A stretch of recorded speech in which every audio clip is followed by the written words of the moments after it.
Welcome to the deep dive. Today, we're really getting into some foundational stuff, the source material covering the earliest history of humanity. Yeah, we're talking creation, the fall, the flood, all the way through to the patriarchs, Abraham, Isaac, Jacob. It's quite a journey. And our mission here isn't just to retell stories you probably already know. No, exactly. We want to unpack the mechanics behind the text, the language, the cultural background, the little details that often get missed. Basically giving you the shortcut to really understanding this material on a deeper level. We're looking for that thread, right? How order gets set up, how human actions mess with that order, and somehow the main purpose still pushes through. That's the core tension. So let's dive in. Okay, got to start at the absolute beginning, that famous phrase in the beginning. Instantly, there's interpretation involved, isn't there? Oh, absolutely. Right off the bat, our sources highlight two main ways to read that first verse. What are they? And why does it matter which way you lean? Okay, so the first view, maybe the most common one, is that it's talking about the original act of creation. Making everything from nothing, poof, and the rest of the day is just fill in the details. Right, the standard view. But the second view suggests that verse is more like a title, a summary statement. It implies the basic stuff of creation might already be there, just sort of formless, and the chapter actually begins after that initial making of matter, which the text just assumes happened. Okay. So if the raw materials are already there, what's the focus of the 6 days then, if not making stuff ex nihilo? Well, it shifts the whole emphasis, doesn't it? Yeah. It moves from ontology, what things are, to sovereignty, who's in charge, and how order's established. And honestly, the structure of the narrative itself seems to lean towards that second view. Think about it. You don't get the sky or heavens until day 2. And dry land, the earth, that doesn't show up until day 3. So the elements aren't created on day 1, they're separated and defined later. Exactly. So if the text isn't primarily about how the matter got there, it seems much more focused on God setting boundaries, separating things, defining functions, establishing cosmic and political order, you could say. Okay, that makes the act of naming things really important then, which happens quite a bit. 7 times, yeah. And it's crucial to see how it differs from other ancient stories. Like in the Babylonian Enuma Elish, naming something is creating it. It's almost like a magic spell. Right. But here, creation happens first, light appears, then God names it day. Naming isn't the creative act itself, it's an act of sovereignty. It's like a ruler defining the role and limits of what's just been made, labeling it, organizing it. Defining boundaries. That seems key. We keep seeing that phrase after their kinds, or min in the Hebrew. It's like everything is being carefully sorted. Precisely. There's this deliberate focus on dividing. Day from night, waters above from waters below, land from sea, and then all the living things, separated after their kinds. It screams order, the opposite of primordial chaos. Everything gets a place, a function, a definition. And then humans, Adam, and you mentioned this refers to male and female, collectively they come into this ordered world. What's their specific job description? Well, they get a dual command, really. First, reproduce, fill the earth. Second, rule, exercise dominion. They're meant to be like vice regents, God's representatives on earth, carrying on that work of maintaining and extending order. They're the capstone, meant to manage this whole creation project. So creation starts with this perfect order, but it's immediately put to the test, isn't it? That one boundary. Don't eat from the tree of the knowledge of good and evil. And the warning is pretty blunt. When you eat from it, you will surely die. But Adam lives for hundreds of years after eating the fruit. How do we make sense of that? Yeah, that's a classic puzzle in the text. Requires careful reading. Our sources usually point to 3 main interpretations for you will surely die. Okay. 1, it means spiritual death. An immediate separation from God, a break in that relationship. And you certainly see that happen instantly. Okay, that makes sense. What else? 2, it means they immediately became mortal. The warning wasn't that they dropped dead on the spot, but that mortality kicked in. The clock started ticking on their physical lives, which maybe it wasn't before. They were now subject to death. So death entered the picture as a future certainty. Right. And the third possibility is that the consequence was real and immediate, but God offered a kind of merciful reprieve, delayed the execution, so to speak, gave humanity a chance to continue, rather than just wiping them out then and there. So spiritual death, becoming mortal, or a deferred sentence? Basically, yes. Whichever way you slice it, though, the breakdown in relationship and order is immediate and undeniable. And that breakdown starts with some pretty clever rhetoric from the serpent. The language used is very specific. It's fascinating, isn't it? The serpent deliberately avoids using the covenant name of God. It uses the generic term Elohim, just God, not Yahweh God, the Lord God, the personal covenant-making God. Why does that matter? Well, the serpent doesn't have a covenant relationship with God. So by using the generic term, it subtly pulls the woman out of that relational context. It reframes God as just some distant power, maybe even a restrictive one, rather than the personal Lord she knew. Trying to change the terms of the relationship just by changing the name used? Clever. Yeah. And the woman's reply shows it worked, right? The rot sets in immediately. Instantly. Yeah. Notice what she leaves out. God had said they could freely eat from all the other trees. That word freely, it emphasizes God's generosity. She omits that. She omits it. So her reply focuses only on the one restriction, subtly twisting the narrative from one of abundance to one of scarcity and prohibition. The seed of doubt is sown. And then, when God confronts Adam after they've eaten, the blame shifting is just stunning. Oh, it's remarkable. Adam doesn't just blame the woman. He actually points the finger back at God. He says, "The woman whom you gave me." He's basically saying, it's your fault for giving me this source of temptation. It shows how quickly that core relationship with the Creator just shattered into accusation and finger-pointing. And this break is immediately reflected in the judgments or curses that follow. They lay out the new broken reality. Let's talk specifics, starting with the serpent. Right, the snake is humbled, condemned to crawl on its belly and eat dust. Now, that's probably not literal diet advice. Right. It's powerful imagery for utter humiliation and defeat, being brought low. Then you get the prophecy of long-term conflict. Enmity between the serpent's offspring and the woman's offspring, often pictured as this fatal, head-crushing blow versus a painful, potentially fatal heel bite, a perpetual struggle. And what about the relationship between the man and woman? That partnership ideal from creation seems gone. Completely fractured. The Judgment Oracle describes a new dynamic. Conflict becomes the norm, not the ideal. The woman's desire will be towards her husband, maybe a desire to control or manipulate, and the man will rule over her, often meaning domination. It sets up this tragic power struggle as the default state of human relationships going forward. So disobeying that first boundary in the garden leads to separation, spiritual death, maybe mortality. But things escalate quickly. The failure doesn't stay internal, it leads to violence. The first murder. Yeah, fratricide. It feels almost inevitable, the tragic next step. You have Cain, a worker of the ground, living under that curse from Eden, right? And he kills his brother Abel, the shepherd. And there's something significant about Abel's name, isn't there? Hevel? There is. It's incredibly poignant. Hevel in Hebrew means breath or vapor, sometimes translated vanity. Breath? Yeah, something fleeting, transient. It's like his short, abruptly ended life was foreshadowed in his very name. And Cain's response after the murder, just pure defiance.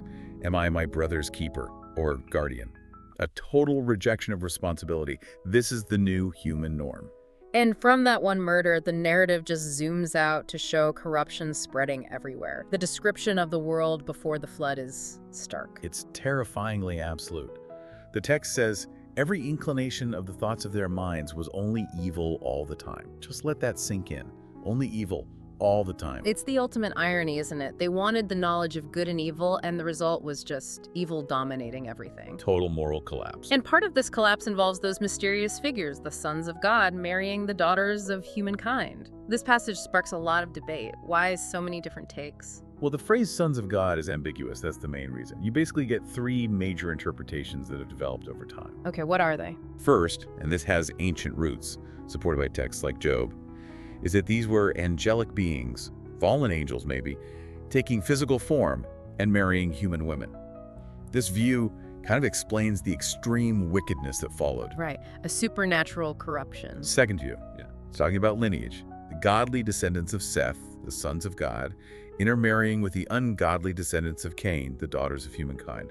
So a breakdown of religious separation. More of a social or spiritual mixing. Yeah, and the third view sees the sons of God as powerful human rulers, tyrants, maybe demon-influenced kings who just took whichever women they wanted, abusing their power, like ancient despots. So angels mixing family lines or abusive rulers. Those are the main options. But whichever one you land on, the outcome described is the same. Rampant violence, total corruption of the earth, which leads God to say, okay, reset button, enter Noah. And Noah stands out, right?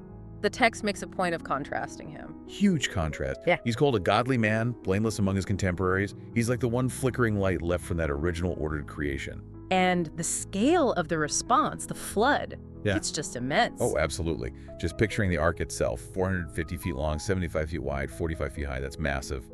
And the floodwaters. The text says they rose 15 cubits, that's about 22.5 feet, above the highest mountains. Total inundation. Wow. And here's a key linguistic link. The text says the earth was ruined. The Hebrew word is shakat, because of human violence, and God's judgment. He says he will destroy, same word, shakat them and the earth. So the judgment literally mirrors the crime using the same word, ruin for ruin. Exactly. The consequence fits the state of corruption precisely. But even after this total global reset, human pride bounces right back at Babel. Didn't take long. Nope, lesson apparently not learned. Instead of spreading out and filling the earth like they were told, they cluster together. They want to build a city and a tower. Why? To make a name for themselves. It's about human glory, human unity against God's command. And the name itself, Babel, has that double meaning. Classic wordplay. In Babylonian, Babili meant gate of God. Pretty ambitious, right? Reaching for the divine. But in Hebrew, it sounds just like the word Balal, which means to confuse or to mix up. So their attempt to reach heaven and create unity results in Confusion. God confuses their language, they can't understand each other, and the project collapses. And the result? They're scattered across the earth, ironically fulfilling the original command anyway, leading to the different nations listed afterwards, Cush, the Ludites, the Philistines, and so on. Okay, so Babel leads to scattering, setting the stage for God to choose one specific family line to work through, Abram. And his calling seems like an attempt to rebuild what was lost with Adam. It really does circle back. Adam got a fruitful place, the command to be fruitful, and a role of rulership, what's Abram promised. Land, descendants becoming a great nation, and kings coming from his line. It's like hitting restart on the original blessing that got messed up by the fall. But Abram, even as this chosen guy, he immediately shows that same human weakness. Fear, compromise, lying about his wife Sarah being his sister. Twice. Yeah, with Pharaoh, and then again with Abimelech. It really underscores that even the heroes of this story are deeply flawed. It's not sanitized. But what's amazing is how God protects the promise despite Abram's actions. That's the key takeaway, especially with Abimelech. God intervenes directly, steps into Abimelech's dream, warns him off, and the text says God had closed up every womb in Abimelech's household because of Sarah. Whoa. Yeah, God actively prevents the consequence of Abram's lie from derailing the covenant promise. The lineage had to be protected, even if it meant overriding natural processes because of human failure. And the family drama just keeps rolling with Hagar and Ishmael. But again, that connection between a name and God's action shows up. Ishmael means God hears. And the text explicitly links it to God hearing Hagar's painful cries, her affliction, when she runs away. It's a moment of real tenderness from God in the midst of all this messy family conflict. A sign of God's attention even to those on the margins. Definitely. But the text is also realistic. It doesn't sugarcoat the future. Ishmael is prophesied to live in hostility toward his relatives. The tension is named, acknowledged. And that tension, that hostility, it basically defines the next generation too, right? Jacob and Esau, they're fighting before they're even born. Literally. Rebecca feels them struggling inside her. It's a direct foreshadowing of the conflict between the two nations that will come from them. And Esau just throws away his birthright. Treats it like dirt, basically. Sells it for a bowl of lentil stew because he's hungry right now. It shows his utter contempt for the long-term promise, for his heritage, which, opens the door for Jacob, the heel grabber, the deceiver, to snatch it, though Jacob certainly pays for his own deceptions later. Okay, that theme of deception, moral gray areas, it gets really intense with Judah and Tamar. We probably need to quickly explain the levirate marriage custom here. Yeah, that's crucial context. The levirate system was basically a social safety net in that culture. If a man died without children, his brother had a duty to marry the widow. The first son, born, would then be considered the heir of the dead brother, carrying on his name and inheritance. So it kept the family line going and provided for the widow. Exactly. So when Judah's first two sons die after marrying Tamar, he promises her his third son, Shelah.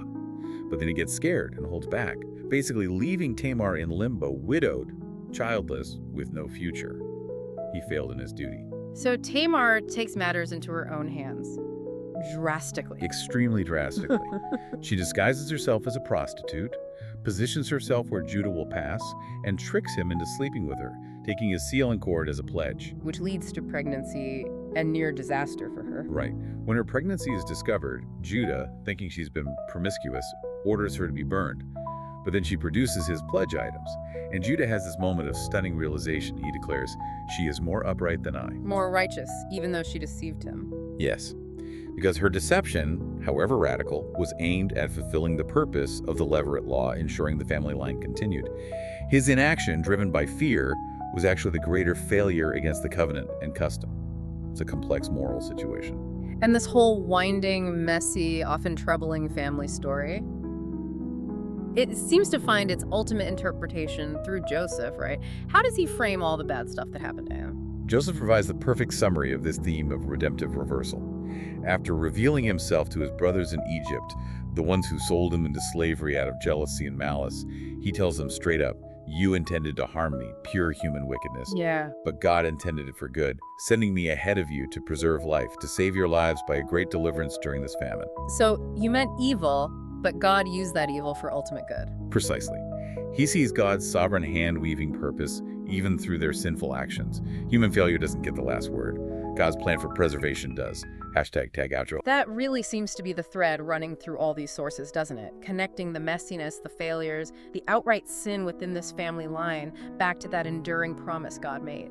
We see these huge figures, Adam, Abram, Judah, acting out of fear, compromising, doing terrible things sometimes. Absolutely. And the narrative is unflinching about that. But what's equally consistent is that human weakness, human sin, it's never presented as the final act. God constantly works through it, around it, sometimes using really dramatic, boundary-pushing methods. Think the flood, Babel's confusion, miraculous births to barren women, to keep his ultimate purpose on track. It suggests that maybe chaos and error aren't just obstacles, but sometimes the raw materials God uses to bring about preservation and purpose. That's a powerful way to look at it. So here's something to think about as we wrap up this deep dive. The text shows divine purpose emerging unexpectedly from human failure and chaos. So in your own life, your own observations of the world, where have you seen situations marked by error or mess or breakdown take an unexpected turn towards purpose, towards preservation, in a way that seemed to almost redeem the preceding chaos? Something to definitely reflect on. Think about that. And thanks for joining us on the Deep Dive.